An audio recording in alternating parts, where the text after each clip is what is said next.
భారత సంస్కరణ ఉద్యమాల చరిత్రే పూలే సినిమా అని నిర్మాత సినీ విమర్శకుడు పొన్నం రవిచంద్ర అన్నారు.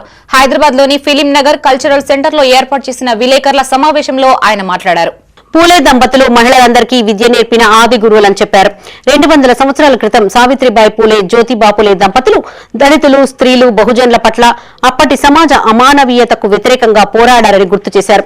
ఆ సామాజిక ఉద్యమాన్ని తెలుగు నేలపైన స్ఫూర్తి నింపడం కోసం హిందీలో వచ్చిన ఈ సినిమాను తెలుగులో చేశామని తెలిపారు. పూలే సినిమా భారతీయ సమాజానికి అద్భుతమైన సందేశాన్ని ఇస్తుందన్నారు. హిందీలో అనంత మహదేవన్ దర్శకత్వంలో పూలే దంపతుల సంపూర్ణ బయోగ్రఫీ చిత్రమని, ఇందులో ప్రతీక్ గాంధీ, పత్రలేఖ పాల్ల నటన అద్భుతమని కొనియాడారు. ఈ సమావేశంలో సినిమా డైలాగ్ రైటర్ కత్తి చేతన్, తిరుపతి గౌని, ఉదయ్ కుంభం, జనని, నేతికార్ సురేష్ లాల్, అభినవ్ వరాల, నీలం రమేష్ పాల్గొన్నారు.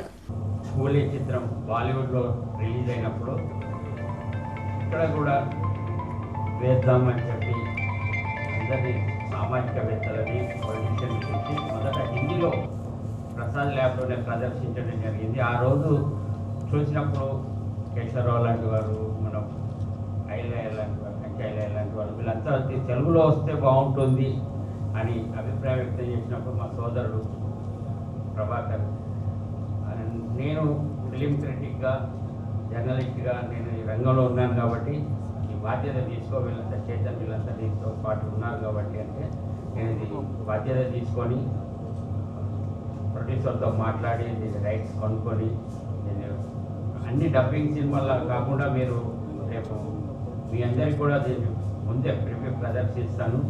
దాంట్లో చూస్తారు డైరెక్ట్గా తెలుగులో తీసినట్టుగానే ఉంటుంది. చాలా జాగ్రత్తగా మ్యూజిక్ కానీ పాటలు కానీ చక్కటి నిర్మాణంలో మంచి ఈ సినిమాలో నిన్ననే సీఎం గారు మన అసెంబ్లీ లాబీలో ప్రత్యేకంగా అభినందించారు.